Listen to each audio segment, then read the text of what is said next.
Don't worry if you still don't know my name. Well, first of all, it's on here, but I will present myself into detail. So just bear with me for now. Before I get started and I go into my story and I share with you my own experience, I think it's important to lay perhaps the purpose of why I'm here. Because to be honest, when Teemu asked me a few weeks back, he asked me, Samuel, we would be interested to have you come and speak. And I'm like, okay, who's the crowd? Who's the audience?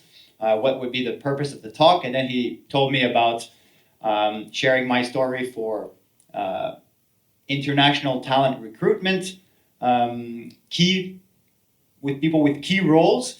And I just thought, at first, my first reaction was, this is a bit ironic because I've never been recruited. I recruited myself. So I thought, okay, what can I bring to the table to you? And that's what I have thought about regarding the objectives of today. I think it's necessary for me to lay some groundwork, to put some context of who is Samuel, where do I come from, why did I come here, and then what did I do, and am I still doing here in Finland. And hopefully by the end of today, I will not pretend that I am someone who knows the entire reality of international recruitment in Finland. But I have been in quite many contacts with internationals. I am an international myself. So what I'm going to share with you today is my humble opinion of how are the internationals doing in Finland, what's their reality, and putting that into context of my own story, and hopefully perhaps plant a seed in your mind to change your perspective on international talent, or if you already have this very wide angle perspective, then perhaps motivate you to share that perspective with others. So here's my name. Actually, this is not my full name. I have a second last name, but I decided when I came to Finland to just use the first one because it's already enough complicated. So far, only few people know how to pronounce it correctly, but Samuel Archambault is my official name. It is French, but originally I am from Canada, and we'll talk about this a bit later on. I would consider myself, because I'm a person of many different interests, but I would consider myself as a healthcare professional. So my background is in kinesiology and osteopathy, and I specialize in pain and stress management. If this is still a bit unclear, don't worry, I will go one step at a time with you. But overall, since I've decided to come to Finland and work with people that are either really stressed or in pain, I've decided to make myself this mission of empowering people to live a pain-free life. Not in a way that I am offering tools and that are like a magical solution, but that's why I decided to choose empowerment. And empowerment can be done very many different ways, but for me it is mostly through education and through equipping people, giving them the proper tools, and then also the motivation and a path that they can follow. So, how did I get here? Why am I here in front of you? As I said, I am a man of multiple interests, and also I've had kind of a few parallel lives. So I started my health and wellness career, if you can put it like this, back in Canada. I studied kinesiology. Back in Canada, kinesiology is the science of movement. So we learn everything that is to do with movement and also behavioral change. So we learn on how to educate people on movement. It could be for performance, like athletes, or it could be for the average Joe that person is trying to get back in shape. So I like to present it as I am a overly educated personal trainer, because 3.5 years is more than enough to teach people how to move correctly. Then I did my osteopathy degree back in Canada, which I also finished in Switzerland, actually. The first year I was here in Finland. those were under the forms of seminars. I was able to fly and travel there and finish my studies. Actually, currently, I'm doing my master degree at Metropolia in osteopathy as well. So my school progression is just never ending. I have kind of accepted my fate that I will be studying for the rest of my life in one way or another. Another side of me is my military background. I now left the military, it was 2 years ago already. When I moved to Finland, I was still in the military and I was supposed to work for the Canadian military from here. But then things got very complicated and I had a choice to make. It was either here and my life with my wife or the military. And for me, the choice was pretty obvious. Nevertheless, I have spent 13 years in the military. My background is in administration. So I used to administrate medical personnel. I decided to stay into the healthcare, but also the reason why I'm here is actually thanks to the military because I got twice deployed to Latvia.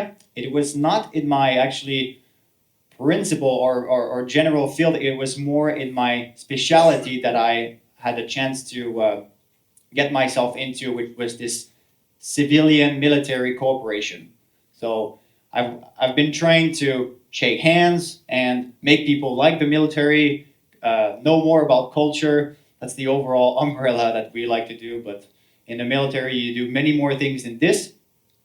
And I have to go back a little bit. I'm going to show you something funny. When I had this slide up, I had like bullet points, which my wife, because I practiced this with my wife, and she said, "This is very military how you put those bullet points." I'm like, you can take someone out of the military, but somehow you can't take the military out of someone. So no bullet points, I wanted to point it out. And yeah, I actually met my wife in Latvia. She was studying over there, and I was working over there. And then, doop, doop, doop, many years later, I am here. Isn't life wonderful? And now I'm here. I'm in Finland, and I try to make the world a better place by starting my own company and seeing clients and also doing events like this that hopefully can inspire people in different ways. So this is a incomplete, because Canada is so huge, but incomplete map of Canada. I wanted to point out, if you didn't know where Montreal is, but that's approximately where I come from. Actually, Montreal and Finland share quite a lot because our previous hockey team captain was this guy I saw the other day in the public sauna. I was like, my wife like, "Is this Sakukoivu?" She's like, "Yeah." I'm like, "Really?" Like, can I talk to him? No, I did not. I just sat next to him and then I bragged about it to my friends back in Canada. I love this way that people here are so respectful of everybody's space and at the same time so easy to access. That would never happen in Canada or in Quebec. Anyhow, yeah, that's where I come from. I've spent most of my life in Canada. I love my country, and at the end of today's presentation, I'm going to perhaps use some example of my own country to maybe open that perception that I've been talking about a bit earlier.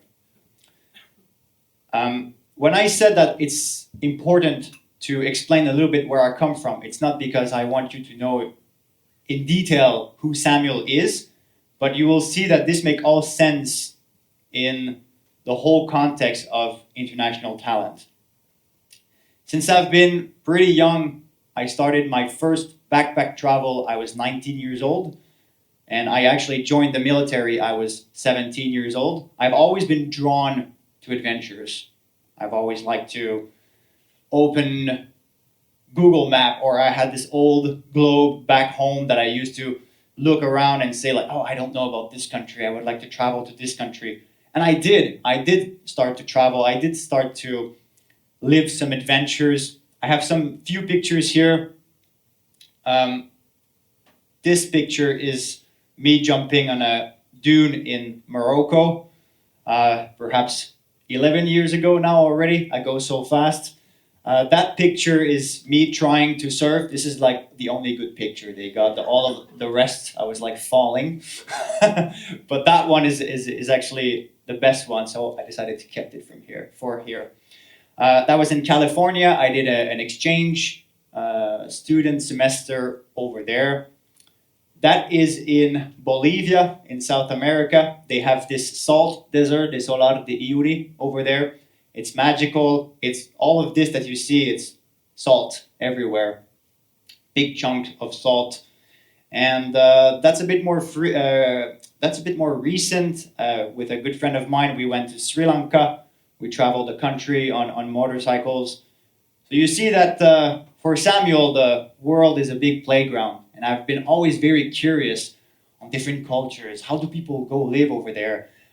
My only selection criteria whenever I plan my next adventure is always, I don't know anything about this place. I want to know about this place. I want to know what they eat. I want to know their language. I would like to know how they live their lives. And that has been of tremendous value over the years that I've been able to learn about all of those cultures. A little bit more about me. I can start with, this was a picture taken during my first deployment in Latvia. I had my glorious mustache at the time. I used to do this Movember. Every November I would gather some funds for mental health. So for that I would grow my mustache and collect some funds. More motorcycle stuff. That was me and my good friend when we traveled the United States, and I ended up in California where I did this surf. So that was a pretty cool and complete trip. During COVID time, I couldn't travel anymore, so I decided to travel in my own country. This was a 5-week bicycle trip. Actually, you'll see I have one picture after. This bicycle is now here in Turku. I brought it with me because I wanted to use it over here. But I ran around in Eastern Canada, pedaling, camping, doing whatever people who enjoy adventures do. I've always been very fan of hiking and outdoors as well. So this was me in the north part of French Canada, very remote. Took us 2 days to drive on gravel roads to get there, but pretty wonderful. And any idea where this is? If you guessed Western Canada, you guessed right. So yeah, this is all my country. Isn't it beautiful? So many diverse, but Canada has diverse geography and also diverse population. It's pretty incredible. So, I talk a lot. I need a little bit of water. This was my life before I arrived here, but 1st September 2022, 2 days after my birthday, I arrived here. This was the first picture taken in Finland. You can see my bicycle is actually there. And all the rest was pretty much camping gear and very few clothes that I still have this shirt. My wife tells me I should throw it out. I'm not very good at at bringing or carrying stuff other than things that allows me to be who I am. We spent a few days in Turku area. At first, everything was great. I was meeting new people. Everything was new. But rapidly, after some times, kind of a reality settled in, and my wife and I were quite crazy, and we decided, why not live the first year in Finland in the north? I had no idea. I'm like, hey, this sounds amazing, so let's do it. So we decided to live 10 months in Rovaniemi. I discovered that you could do races with poros. That was so cool. I really enjoyed those different events, especially in the fall where they just like go everywhere in Rovaniemi. They create those massive traffic jams that are the only traffic jams in Lapland because there's only poros that can cause that. Of course, I started myself doing some cross-country skiing that even still today I enjoy doing. This summer I did Finland hiihto. It was very hard, 66 kilometers, but now that I've experienced this, I mean, I just can't not ski anymore. The Northern Lights, I mean, Rovaniemi for me was eye-opening about this country because I had no idea really. All I've heard was that Finland is the happiest country in the world and that Finnish people have really great social programs and they do everything better over there. That's what we think of Finland back in Canada. But then I got to learn also the culture. I got to learn the people. I've got to explore many different places in Lapland. But that's all the great stuff, right? Because that last pictures over there, this kind of a very basic setup there is, as I told you a bit earlier, I was supposed to have a job when I came here. I was supposed to be employed by the Canadian military. Everything was well and planned. But you know, life, we all have plans, and then nothing works. Or we have to adapt, right? That's one thing I have been learning over the years in my adventures, is that whatever you plan, there is going to be some changes. And that's cool, because that's the entire purpose of life. That's how we adapt. That's how we learn. So I asked myself, okay, what do I do? I still had a little bit money in the bank, but I arrived here. I did not have my residence permit because at the time my wife and I were not married. So I applied for my residence permit based on the fact that we were an intimate relationship. That's what Migri calls it. It took forever until I got some news, but basically for the first 7 months, I could not work, legally speaking. And you have to understand that Samuel here is a guy of many projects. I was going to school, I was doing the military at the same time, I was having my own practice. I've always been doing trillions of things and projects at the same time. So now you put me in northern Finland, in Lapland, in the darkness, with no projects, no job. Oh, that was difficult. But hey, I did not stop there. I actually at the time decided I like to educate people and I like to share my story like I'm doing now. So I decided I'm going to start my own podcast, which I did. The only issue is I decided to start it in French because, of course, that's my main language, right? And quickly I understood that I wanted to make a business out of it, but turns out doing a podcast in Lapland in French is not the best marketplace for a French podcast.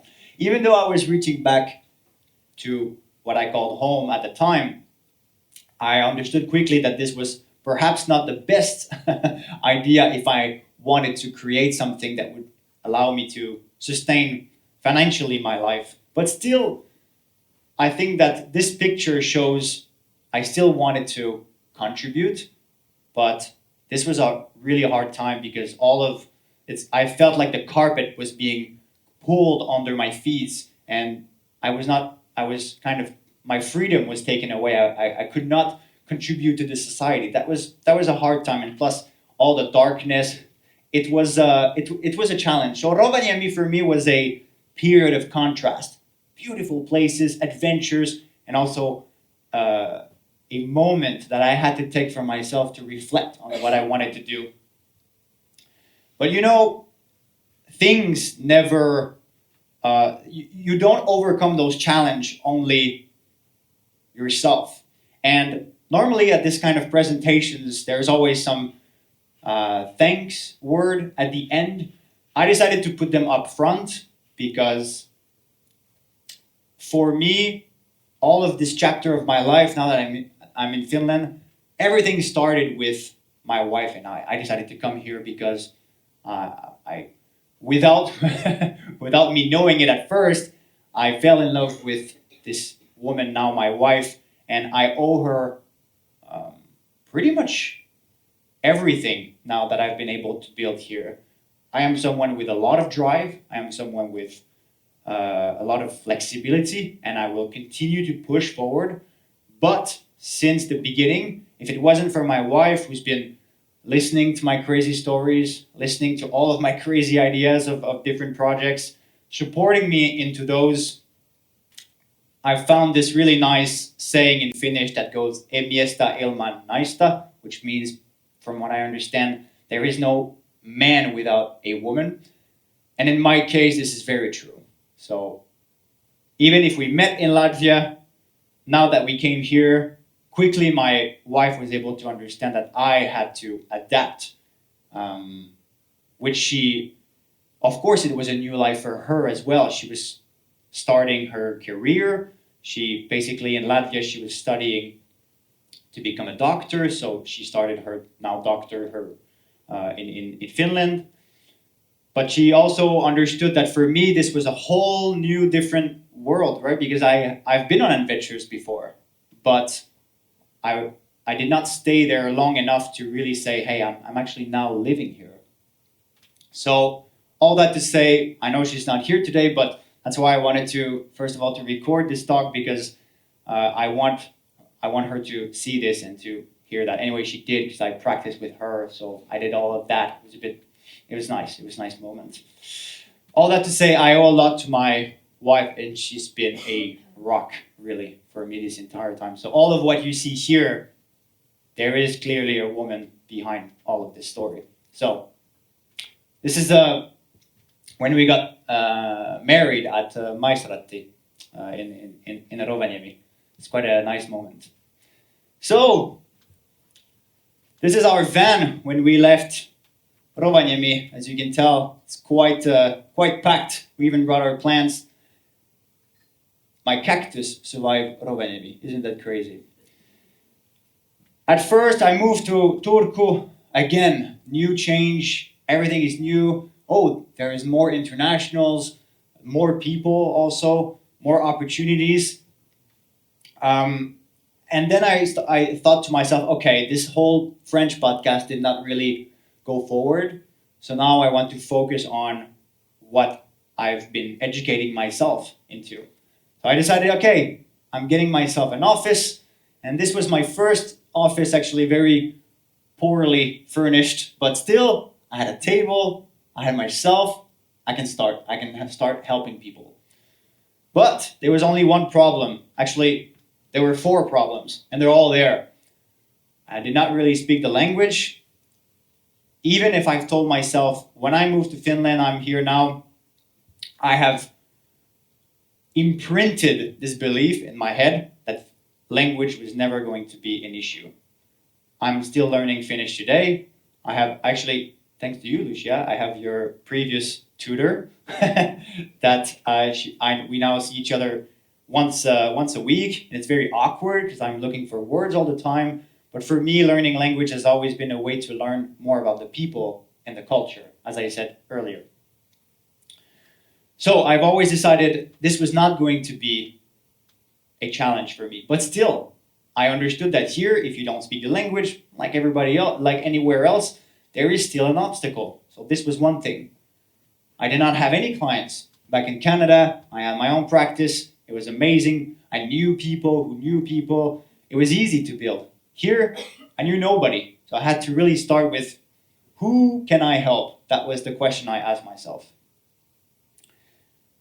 I did not really understand still the culture. Would I pretend that I know it all now? No.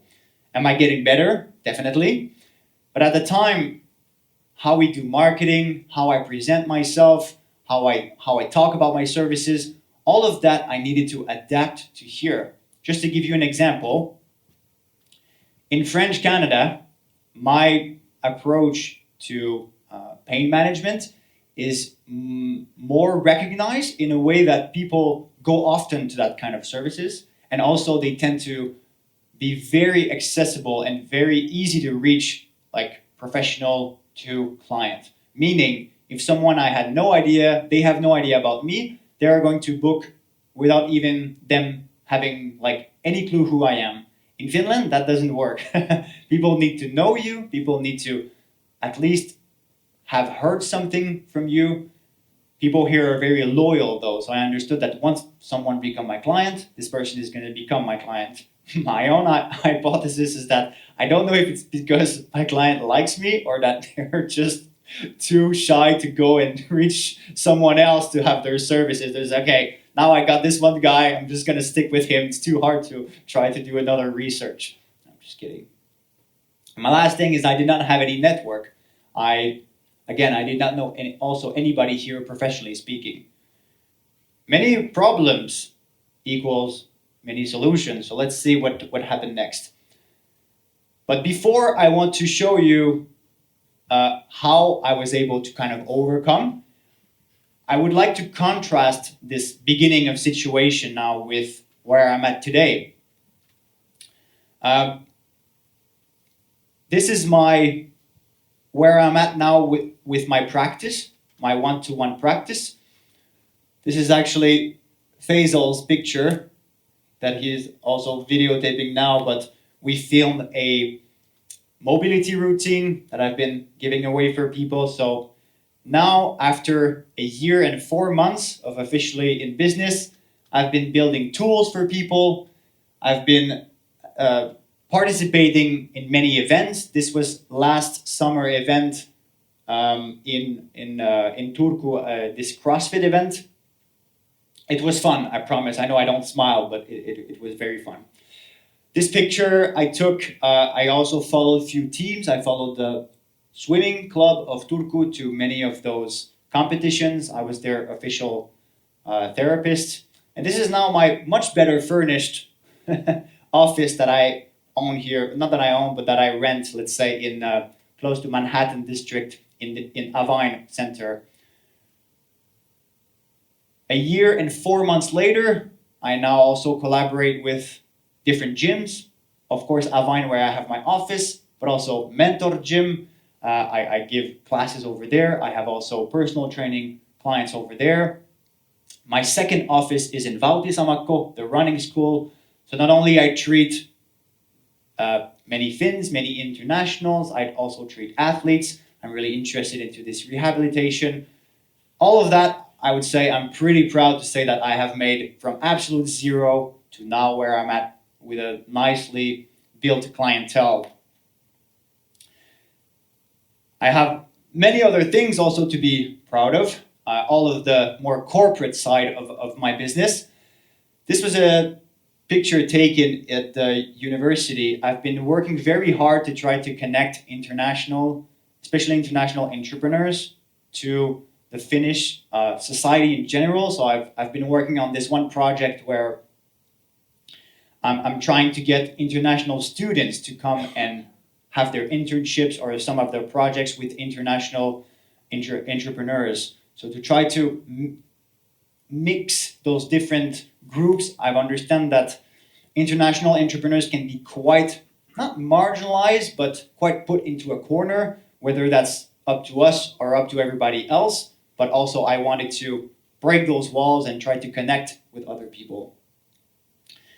I've been giving a lot of different workshops over now the year and 4 months. This was one I gave actually in collaboration with the Finnish military, if you notice my t-shirt, because yes, when I arrived here, I still wanted to contribute in this way. So I've been working very hard to build this relationship. And right now I'm super proud to say that I even got recently this one contract that the military hired me to teach their officers about military stuff. So you see, for me, empowering people is not only about the health and wellness. Whatever I can do to educate and to contribute, I will. This was a workshop, a small mobility workshops I held at Avidly. This one marketing company here in Turku. I've been now going, even just yesterday, I was in Vanta. I collaborate with Reima, this one company. I go to their headquarters and I treat their employees. If you ask me how I was able to contact and now collaborate with these companies, I don't know. It just 1 + 1 + 1 made it this way. But I have been doing some backtracking, and I want to expose you, in my humble opinion, what I've been able to do to get where I'm at today. And that's it. Basically, those were my different strategies. At first, I decided to become a yes man. Have you seen this one movie where it's Jim Carrey? He got some kind of a weird spell, and then he cannot say no anymore. He has to say yes to everything. Well, I decided to kind of spell myself out of this, and that's what I became when I arrived here. I went to every event I knew. I called everybody. I emailed everybody. I texted everybody. My motto was, Turku is going to know about Samuel. In one way or another, people are going to hear about me. I got a lot of no answers, but still, I think that this allowed me to meet a whole bunch of people, also gather information on how is this working over here in Turku? I was really curious. I decided to use my skills. So I'm good at educating people, I'm good at listening and at taking care of people in a way that they feel better. I've now have my education in health and wellness, and also I have my background in the military. So I've decided to use all of that to my own advantage, because I think people that come here, I'm talking now about internationals, they come here thinking that they're let's say they have spent all of those years maybe accumulating that experience somewhere else, and they come here and they don't find a way to use that. Me, I kind of understood early on that maybe I don't get a job over here. So I'm going to create it. I'm going to create my own job. And I'm very glad I did. Of course, self-help and self-care, for me, this is critical. Since I started now what I do, I've been working 6 to 7 days a week all the time. There's a lot of work that I put in, but there is not one day that I don't spend some time, that I do my small meditation, that I cook myself good food, that I go to the gym. I think taking care of myself has, for me, two main reasons. One, I need energy to sustain what I'm doing, but also two, every day I tell people to take care of themselves. So I would be very not well positioned if I would do the same, even if I still work on it, because life is life and sometimes you get busy. But I think that I want to empower myself also. I want to represent what I preach for. My family, my wife, of course, is my family, but of course, coming from a very tight bond family back in Canada, for me it has always been important to go back. I've been going back twice a year, and reaching them often has allowed me to have this support from somewhere else. Even if they're not physically here, I can still feel the presence. Networking is very cliche, because we think that we go somewhere, we exchange cards, and that's it. No, me, how I decided to approach networking is I'm going to close my mouth, I'm going to listen to people, which now is a bit ironic, because for 30 minutes now, you have not said any words and I have said all the words. But I intend to close my mouth after this and listen to you. And for me, that was my whole strategy. I was curious about people, and I still am. I want to understand why people think what do they think? Why are they where they are? Why are they doing what are they doing? So when I was networking, for me, it was always because I was curious. And that's how I have approached every networking event. Like, who are you? Why are you living this way? Why are you doing what you're doing? Asking those questions has opened a lot of doors for me. Of course, all of that would have not be possible if there wasn't a little bit of luck in there. Did I create my own luck? Maybe. But I have to say that coming from Canada, I think this was already the first part that I was lucky, because I think that Canada and Finland has quite a lot in common, and I'm quite lucky I have noticed that Finns really respect Canadians, so I'm really happy about that. Is that the magic formula for every international to integrate well in Finland? No. This is my formula. This is what I knew best. This is what I did. And so far, it's working okay. And that's why I wanted to tell you about my experience before I started this. Every international has their own reality. Now I'm sharing you mine. But maybe you, or maybe international talent, or maybe anybody that are kind of gravitating around this, think that there must be one way. I think that with such a diversity, it's quite hard to decide of one way on how to do things. But if we can take something, that's what I've always done when I went somewhere. I'm like, what can I take from that culture, from that person, and that fits with my life? I really enjoy traveling to Central America, because over there they say, let's meet 2 o'clock. And then time is really relative. You meet 2:30, you're on time. So when I arrived here to Finland, if you show up 2:30 to an appointment that is at 2 o'clock, huono, you're in trouble. So I've understood that quite early. But at the same time, gathering those different things from different cultures really makes your life richer in a way. So now you might be asking, okay, great, but is that it? Of course not. I am a man of vision, and I always look to go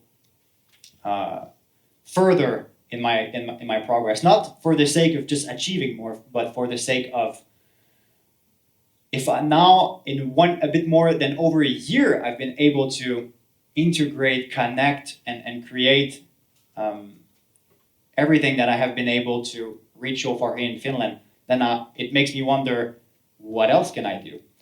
And how I see my own international talent is that since I moved to Finland, I've been having this interesting reflection about myself that before, when I was in Canada, I always thought, well, I'm going to live my whole life in Canada. That's just what makes sense. Since I've been in Finland, I understand that I'm meeting people from everywhere, and people move, especially in Europe, it's a thing. People speak many languages. And now I understood, what if I create my whole career now on not something that is tied to a country? Because after all, those are just borders on the map. What if I create something that no matter where I go can create value? So that's where I'm going. Actually, I don't know exactly where I'm going, but I'm going there with a lot of conviction. And my intention is to continue to flourish those skills and eventually share them into an international scale. I would love to go and teach, whether it's pain or stress management, or share my story a little bit everywhere in the world. I think that I love this idea of sharing and connecting with really different type of cultures and people. This is my story. This is Samuel. This is my own journey. And before coming here, I did ask few of my colleagues, few of the people I know. I did some posts to try to gather information from people. And this is what basically I have decided to canalize all of that information into. I don't speak for all of the internationals here in Finland. Of course, this is my own bias, my own experience, but I think that this can apply to many people, many internationals that are living here. And that's the reality. You might have noticed that there's quite a lot of similarities to the couple of problems or obstacles that I've been facing when I arrived first in Turku. The language, the network, and the maybe misperception of us. Again, the language. Whenever I bring in a challenge, I always like to bring a solution. And I would like to present to you those three challenges under two different sides of the same coin. Too many times I've heard from internationals, Finland is so hard to integrate to because of the language. I can't get a job because of the language. But at the same time, I've heard a lot of Finns say, why can't international learn more the language? And what's the reality here? I think both are true. I think in my humble opinion, if Finland could be a little bit more open about, hey, what if we take this whole language out of the equation and make that a secondary thing? What if we focus more on the people and what those people can bring, and then we manage from there? Perhaps that could be a way of doing things. And what if international would see language as something that would empower them, something to understand better Finns, something that they could use at their own advantage to learn more the country that they now live into? I think language is so powerful because how our language is being built, it tells you a lot about the people. Just as an example, Finnish language has a lot of those words that Finns were like, this words, and this word, we're just going to put them together and then this is going to become a new word, right? Like, wasn't it like tietokone, like computer? Like tieto, knowledge, kone, machine. Yeah, that sounds about right. Let's just put it together. Well, guess what? If you understand this kind of a pattern, you understand that Finns overall are very grounded, are very people that are down to earth. People like to just connect with nature. Happiness is very simple in this country. Those are things you can easily connect if you understand the language. So that's very rich. So what if we can try to see them on both different ways? Because the thing is, I feel that there is kind of this internal and unofficial war between the country and the internationals, and we're seeing this all wrong. This is like if me and my wife would argue for what are we going to eat for tonight. We're both trying to have dinner. It doesn't make any sense if we fight against each other. Why don't we can find a solution together? Networking. Where can you find internationals? Well, the thing is they're everywhere, and somehow they're nowhere at the same time. We're lacking of skilled people in Finland, but somehow when we try to find people who correspond to the right skills, we can't find them. And again, do I have a solution here today? No, but I'm here to tell you that there are initiatives from internationals to try to connect more with the Finnish society. And that picture of me with the university, we are trying hard. And I think that also Finnish society is trying hard, but is there a better way to make us connect together? I think so. And that starts with sitting down with each other and maybe understanding each other a little bit more.